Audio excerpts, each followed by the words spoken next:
నమస్కారం ఘంటారావానికి స్వాగతం. ముందుగా ప్రధాన అంశాలు. జీవీఎంసీ డిప్యూటీ మేయర్ ఎన్నికపై ఉత్కంఠ, ఇప్పటికీ హాజరు కాని సభ్యులు.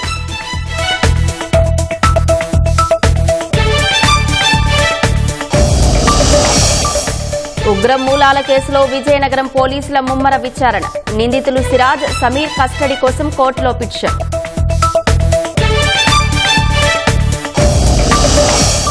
గుంటూరు జిల్లా జైలుకు వైసీపీ నేత నందిగం సురేష్, టీడీపీ కార్యకర్తపై దాడి కేసులో జూన్ 2 వరకు రిమాండ్.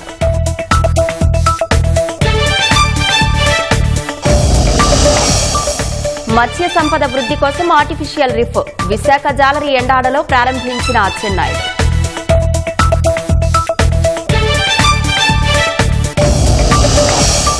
రెండు రోజులుగా బెంగళూరులో భారీ వర్షం, లోతట్టు ప్రాంతాలు జలమయం, ముమ్మరంగా సహాయక చర్యలు.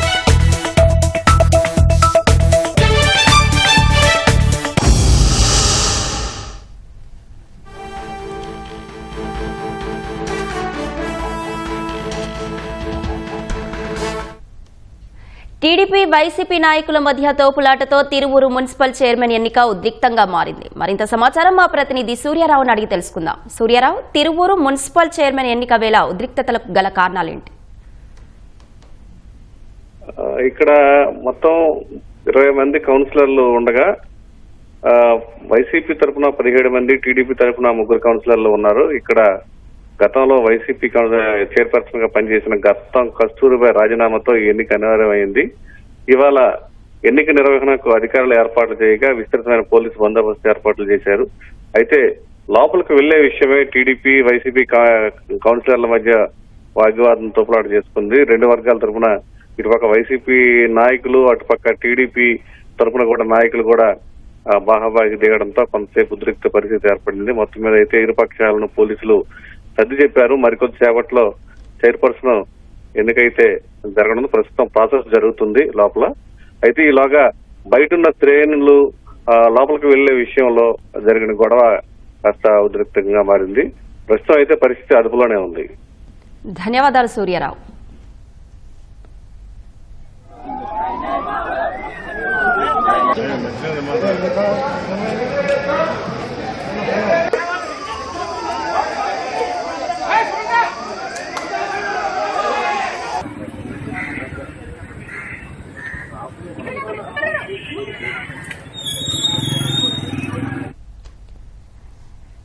జీవీఎంసీ డిప్యూటీ మేయర్ ఎన్నికపై ఉత్కంఠ కొనసాగుతోంది. కౌన్సిల్ సభ్యులు ఇప్పటి వరకు ఎన్నికకు హాజరు కాకపోవడంతో ఎన్నిక జరుగుతుందా లేదా అనే అనుమానం నెలకొంది. మరింత సమాచారం మా ప్రతినిధి ఆదిత్య పవన్ అడిగి తెలుసుకుందాం. Aditya Pawan, GVMC deputy mayor ఉప ఎన్నికకు సంబంధించి తాజా సమాచారం ఏంటి? మహావిశాఖ నగరపాలక సంస్థ చెందినటువంటి డిప్యూటీ మేయర్ ఎన్నిక ఈ రోజు జరగాల్సి ఉంది. 11 గంటలకి ఎన్నిక సంబంధించి ప్రత్యేకమైనటువంటి సమావేశం, మహానగరపాలక సంస్థ కౌన్సిల్ సమావేశం అవ్వాల్సి ఉంది.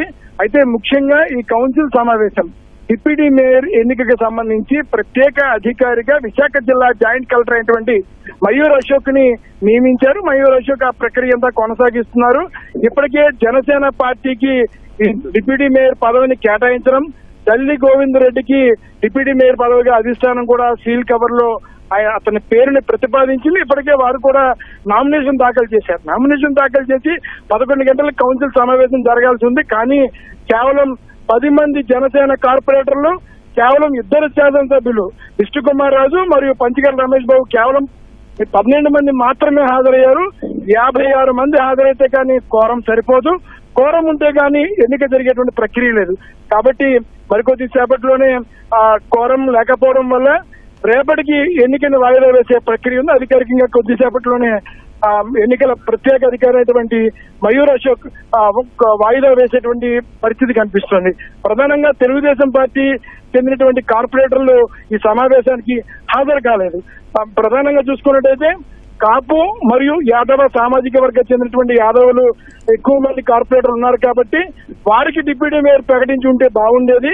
ప్రధానమైనటువంటి సామాజిక వర్గాలని దృష్టిలో పెట్టుకోలేదనేటువంటి ఒక అసంతృప్తి అంశాన్ని కూడా తెలుగుదేశం చెందినటువంటి కార్పొరేటర్ వ్యక్తపరుస్తూ ఈ సమావేశానికి హాజరు కాలేదని ప్రస్తుతానికి తెలుస్తుంది. ప్రస్తుతం అయితే మాత్రం కోరం సరిపోలేదు కేవలం 12 మంది మాత్రమే హాజరయ్యారు.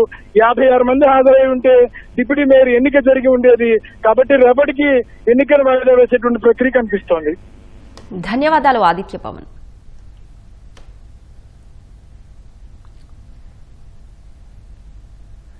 పల్నాడు జిల్లా నరసరావుపేట ఎంపీడీఓ కార్యాలయంలో నేడు వైస్ ఎంపీపీ ఎన్నిక నిర్వహించనున్నారు. గతంలో కోరం లేక వైస్ ఎంపీపీ ఎన్నిక 2 సార్లు వాయిదా పడింది. వైస్ ఎంపీపీ ఎన్నిక సందర్భంగా ఎలాంటి అవాంఛనీయ ఘటనలు జరగకుండా పోలీసులు భారీ బందోబస్తు ఏర్పాటు చేశారు. నరసరావుపేట ఎమ్మెల్యే చదలవాడ అరవిందబాబు, రాష్ట్ర గ్రంథాలయ చైర్మన్ గోనుగుంట్ల కోటేశ్వరరావు, పలువురు టీడీపీ నాయకులు తరలివచ్చారు.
విజయనగరంలో టెర్రర్ లింక్స్ కేసులో నిందితులు సిరాజ్, సమీర్ను కస్టడీకి తీసుకునేందుకు పోలీసులు కోర్టు పిటిషన్ దాఖలు చేయనున్నట్టు తెలిసింది. మరింత సమాచారం మా ప్రతినిధి ఓబులేష్ అడిగి తెలుసుకుందాం. ఓబులేష్, టెర్రర్ లింక్స్ కేసులో తాజా వివరాలేంటి? అశ్విని, విజయనగరంలో ఉగ్రవాద కార్యకలాపాల కుట్ర కేసులో అరెస్ట్ అయిన సిరాజు, అతని స్నేహితుడు రహమాన్ని పోలీసులు నిన్న రోజున విజయశాఖ కోర్టు జిల్లా కోర్టుకు తరలించగా అక్కడి నుంచి విశాఖలోని సబ్ జైలుకు 14 రోజుల పాటు రిమాండ్ విధించడం జరిగింది. ప్రస్తుతం ఉగ్ర కుట్రకు పాల్గొన్న ఇద్దరు కూడా, సిరాజు అతని స్నేహితుడు కూడా ప్రస్తుతం విశాఖ జిల్లా కోర్టులో ఉన్నారు. అయితే వీరి కుట్ర వెనుక ఉన్న ప్రధాన సూత్రధారులు, వారి కార్యకలాపాలకు ఆర్థిక వనరుల సమకూరణ, అదేవిధంగా పేలుడు పదార్థాల సమీకరణ, వాటి పేలుళ్లు తయారు చేసే విధానము, తర్వాత పేలులో పేల్చడానికి రిహార్సల్స్ చేసిన కుట్ర తదితర విషయాలన్నీ కూడా ఎన్ఐఏ దృష్టి సారించడంతో పాటు కూడా పోలీసులు ఈ వివరాలన్నింటి కూడా సేకరించే పనిలో పూర్తి స్థాయి దర్యాప్తు చేసి వారి నుంచి కూడా రాబట్టేందుకు విజయనగరం 2వ పట్టణ పోలీసులు కూడా తీవ్రంగా ప్రయత్నిస్తున్నారు. ఇందులో భాగంగా విశాఖ జిల్లా ఉన్నటువంటి ఇద్దరిని కూడా వాళ్ళని రిమాండ్ లో ఉన్న ఇద్దరిని కూడా కస్టడీకి తీసుకునేదానికి ప్రయత్నిస్తున్నారు. మరికొద్ది సమయంలో వీళ్ళు విశాఖ జిల్లా కోర్టులో జిల్లా జైల్లో ఉన్న రిమాండ్ ఉన్న కస్టడీకి తీసుకునేందుకు దరఖాస్తు చేయనున్నట్టు తెలిసింది. ఈ మేరకు ఇప్పటికే పోలీసులు విశాఖ చేరుకున్నట్టు కూడా తెలుస్తుంది. అయితే ఈ విషయాలు ఇంకా అధికారులు, విజయనగరం జిల్లా పోలీసు అధికారులు ధృవీకరించాల్సింది. అయితే ఏది ఏమైనప్పటికీ కూడా విజయనగరంలోని పేలుళ్ల కుట్రకు విధంగా ఉగ్రవాద కార్యకలాపాలు పడి ఇద్దరిని కూడా పోలీసులు పూర్తి స్థాయి విచారణ. వీరు ఇప్పటికే రంపచోడవరము అటవీ ప్రాంతంలో పేలుళ్ల సంబంధించిన రియాల్సెస్ కూడా చేసినట్లు పోలీసులు గుర్తించారు. అయితే వీరి వెనక ఉగ్రవాద సమస్యలు కూడా కొన్ని వీరిని నడిపించినట్టు అయితే ఏదైతే సిరాజు పోలీసు కుటుంబం ఆయన తండ్రి 2వ పట్టణ పోలీస్ స్టేషన్ లో ఏఎస్ఐగా అతను సోదరుడు ఏఆర్ కానిస్టేబుల్ గా చేసినప్పుడు ఇక్కడ పోలీసు కుటుంబానికి చెందినప్పుడు కూడా ఉద్యోగం పేరిట హైదరాబాద్ వెళ్ళి అక్కడ కొద్ది రోజులు ఉద్యోగ శిక్షణ తీసుకున్న తర్వాత అదేవిధంగా గ్రూప్ 2 పరీక్షల ప్రిపరేషన్ కోసం శిక్షణ పేరుతో హైదరాబాద్ చేసిన అక్కడ ఉగ్రవాద కార్యకలాపాలతో వాటితో కలిపి విజయనగరం వచ్చిన తర్వాత ఇక్కడ పూర్తి కార్యకలాపాల మీద దృష్టి పెట్టి చేయడం వంటి వెనక పోలీసు వర్గాలు సైతం పోలీసు శాఖ సైతం విస్మయానికి గురైంది. ఏది ఏమైనప్పుడు కూడా వీరి వెనక ఉన్న ప్రధాన సూత్రధారులు ఆర్థిక వనరుల సమీకరణ అన్ని విషయాలను కూడా పూర్తి స్థాయిలో దర్యాప్తు చేసేందుకు ఎన్ఐతో పాటు కూడా విజయనగరం పోలీసులు కూడా పూర్తి స్థాయి దృష్టి సారించి ఈ మేరకు విశాఖలో వీరిని కూడా రిమాండ్లో వీరిని కస్టడీ తీసుకునేందుకు ప్రయత్నిస్తున్నట్టు తెలుస్తుంది. ధన్యవాదాలు ఓబులేష్.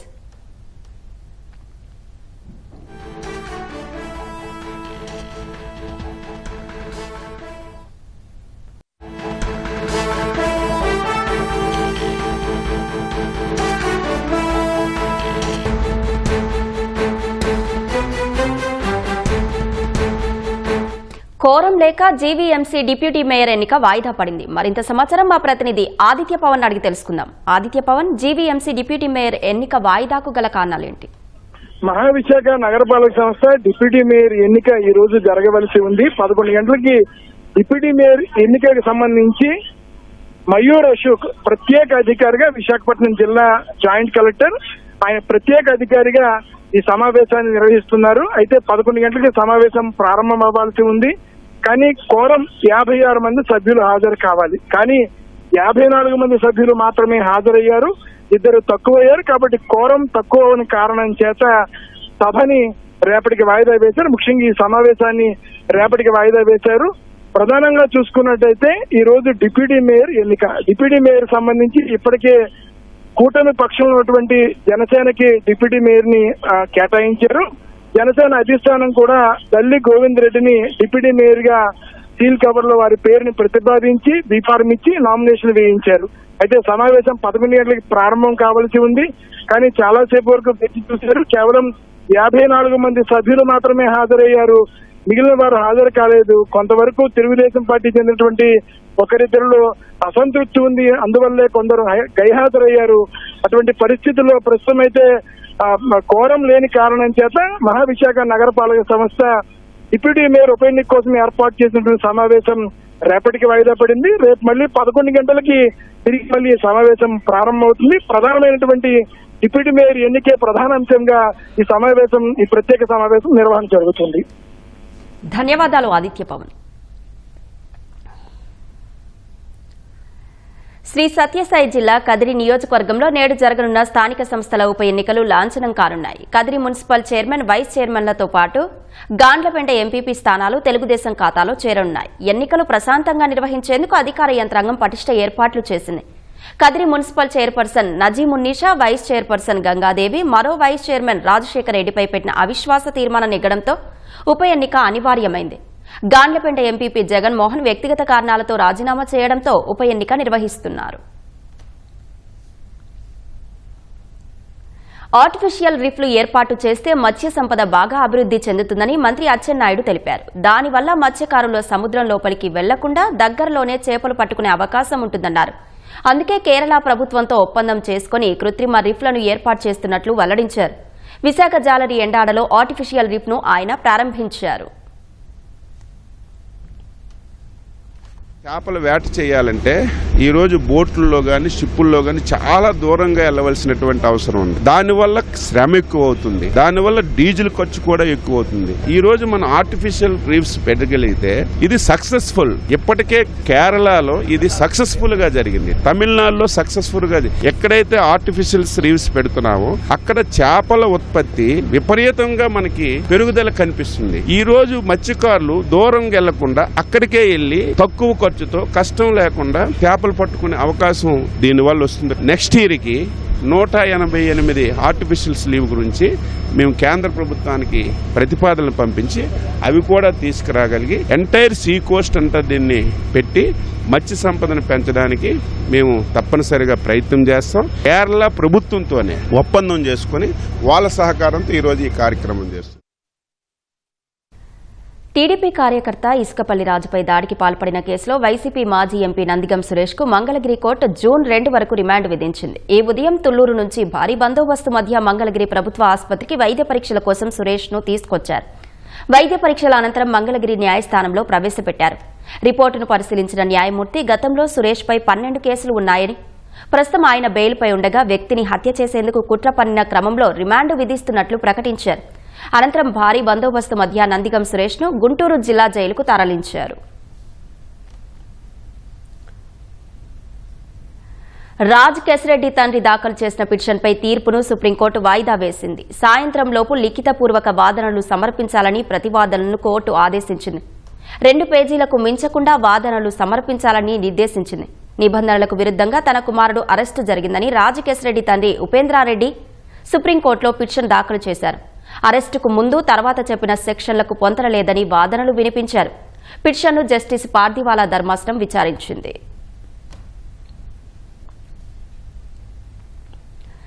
దైవ దర్శనానికి వచ్చి తిరిగి స్వస్థలానికి వెళ్తుండగా జరిగిన రోడ్డు ప్రమాదంలో 3 మృతి చెందిన ఘటన నంద్యాల జిల్లా ప్యాపిలి మండలం పోదొడ్డి వద్ద జరిగింది.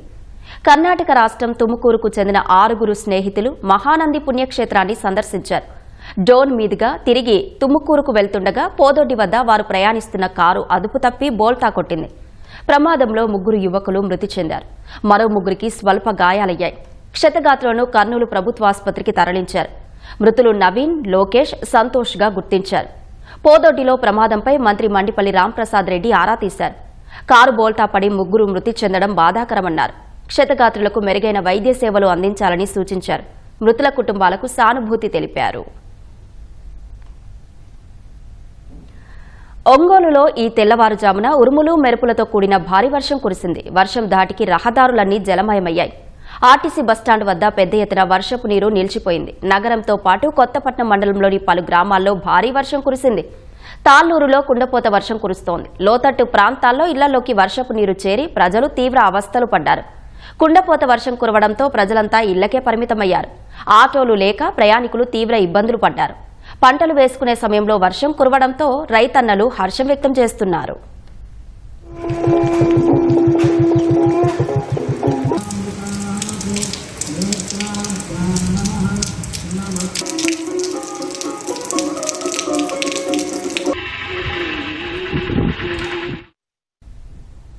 కర్నూలు జిల్లా ఆదోనిలో ఆదివారం రాత్రి భారీ వర్షం కురిసింది. వర్షం ధాటికి హనుమాన్ నగర్లోని మారెమ్మ దేవాలయంలో భారీ వృక్షం నేలకొరిగింది. పాండవగల్లులో పిడుగుపాటుకు 5 రైతులకు చెందిన 18 గొర్రెలు మృతి చెందాయి. గొర్రెల కాపరులు త్రుటిలో ప్రాణాపాయం నుంచి బయటపడ్డారు. ప్రభుత్వం ఆదుకొని నష్టపరిహారం చెల్లించాలని మేకల కాపరులు విజ్ఞప్తి చేశారు.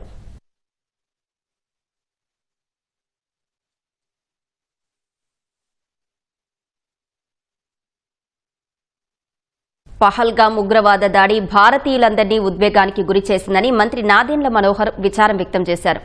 ప్రధాని మోదీ ఆపరేషన్ సింధూర్ ద్వారా దేశ ప్రజల ఆకాంక్షను నెరవేర్చారని కొనియాడారు. ఆపరేషన్ సింధూర్ విజయానికి చిహ్నంగా గుంటూరు జిల్లా సోమసుందరపాలెం శివారులోని కాటూరి ఆర్ట్ గ్యాలరీలో కాటూరి కళాకారులు రూపొందించిన భరతమాత, ఛత్రపతి శివాజీ, వీర జవాన్ మురళీనాయక్ విగ్రహాల్ని టీడీపీ నేత నన్నపనేని రాజకుమారితో కలిసి ఆయన ఆవిష్కరించారు. వీర జవాన్ విగ్రహానికి తిలకం దిద్ది పుష్పాంజలి ఘటించారు. కళాత్మకంగా దేశభక్తిని చాటుకున్న కాటూరి శిల్పులకు అభినందనలు తెలిపారు. తెనాల్లో ఉన్న కళాకారులు వాళ్ళకున్న టాలెంట్ని దేశవ్యాప్తంగా తెలిసే విధంగా ఈరోజు అద్భుతంగా మమ్మల్ని అందరినీ ఆహ్వానించి ఛత్రపతి శివాజీ గారి విగ్రహం, అదేవిధంగా భారతమాత, జాతీయ జెండా ఎంతో అద్భుతంగా చేశారు. రెపరెపలాడుతూ చాలా ఆకర్షించే విధంగా అద్భుతంగా తయారు చేయడం జరిగింది. నిజంగానే భారతదేశంలో ఈరోజు మనకున్న యుద్ధ వాతావరణం ఏ విధంగా పహల్గాంలో 26 మంది అమాయకులు పర్యాటకులుగా ఆ ప్రాంతానికి వెళ్తే వాళ్ళని ఉగ్రవాదులు వచ్చి హతమార్చారు. దేశం కూడా ఒకే నిదానంతో, ఒకే ఆలోచనతో కదిలింది. అదేంటంటే భారతదేశానికి ఇదొక సందర్భం, సమయం. నరేంద్ర మోడీ గారి నాయకత్వాన్ని మనందరం కూడా బలపరచాలి. ఆయన ఏ నిర్ణయం తీసుకున్నా ఆయన వెంట మనందరం ఉందాం. దేశ రక్షణ కోసం పోరాడుతున్న మన సైనికులకి మనందరం కూడా ఒక ఉత్సాహం నింపేటట్టు, ఒక భరోసా నింపేటట్టు, ధైర్యం వాళ్ళ కుటుంబ సభ్యులకి, దేశం మొత్తం కదిలొచ్చింది మీతో పాటు, మీరు చేస్తున్న కార్యక్రమాలని మేము సమర్థించే విధంగా, మేము గౌరవించుకునే విధంగా ఎప్పుడు ముందుంటాం అనే ఆలోచన ప్రతి పౌరులో కలిగే విధంగా మన వీర జవాన్లు అద్భుతంగా చేశారు. శ్రీ సత్యసాయి జిల్లా రామగిరి ఎంపీపీ ఎన్నిక ఉత్కంఠంగా మారింది. ఎలాంటి అవాంఛనీయ ఘటనలు తలెత్తకుండా 300 మందితో పోలీసులు భారీ భద్రత ఏర్పాటు చేశారు. ఇప్పటికే 2 సార్లు ఎన్నిక వాయిదా పడింది. మండలంలో మొత్తం 10 మంది ఎంపీటీసీలు ఉన్నారు. ఎంపీపీ నాగమ్మ అనారోగ్యంతో మృతి చెందడంతో ఉప ఎన్నిక అనివార్యమైంది. మిగిలిన 9 మందిలో 3 టీడీపీ సభ్యులు, వైసీపీకి 9 మంది సభ్యులున్నారు. ప్రస్తుతం ఎన్నికకు టీడీపీ సభ్యులు మాత్రమే హాజరయ్యారు.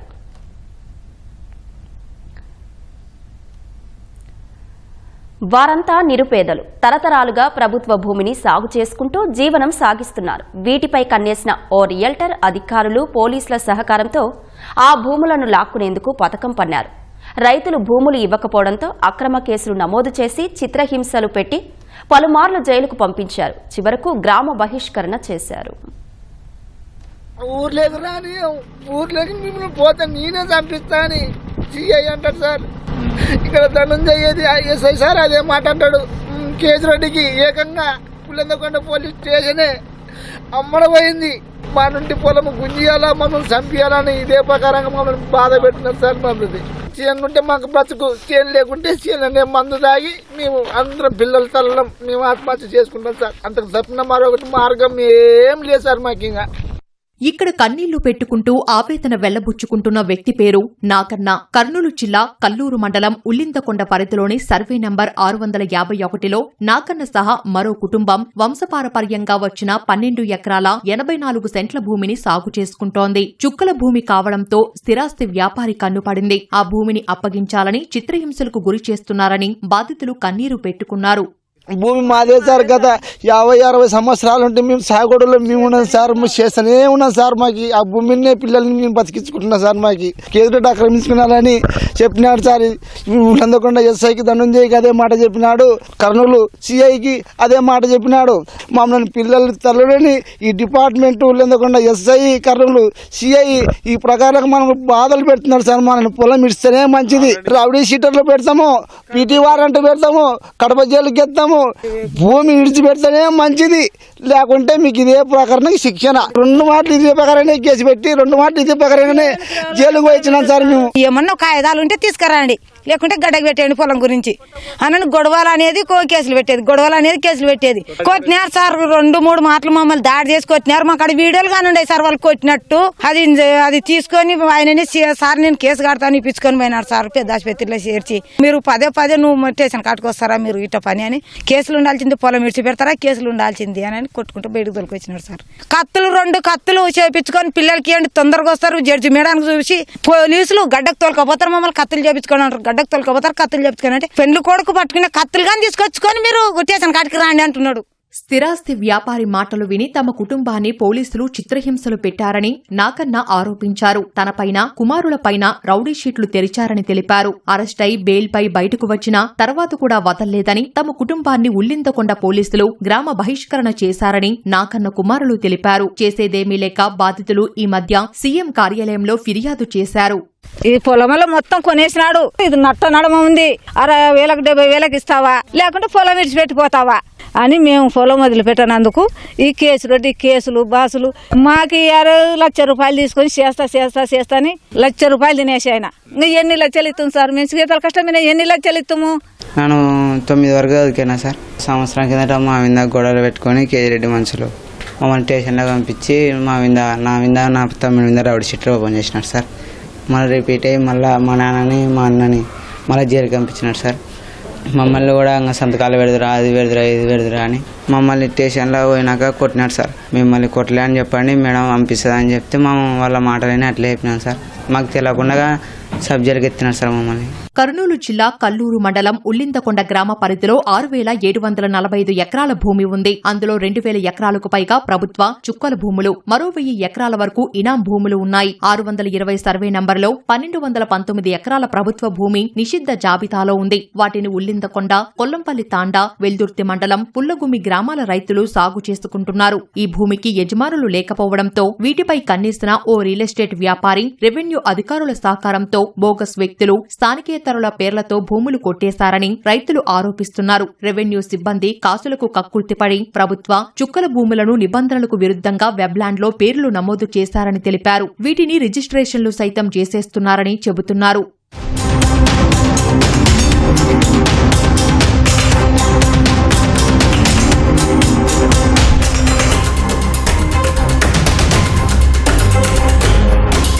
గ్రామ బహిష్కరణకు గురైన బాధితులు వెల్దుర్తి మండలంలో తలదాచుకుంటున్నారు. తమకు ఆ భూమి మినహా వేరే ఆధారం లేదని, పోలీసులు, రెవెన్యూ అధికారులు, రియల్ ఎస్టేట్ వ్యాపారం నుంచి తమకు ప్రాణహాని ఉందని, తమను కాపాడాలని బాధితులు కోరుతున్నారు.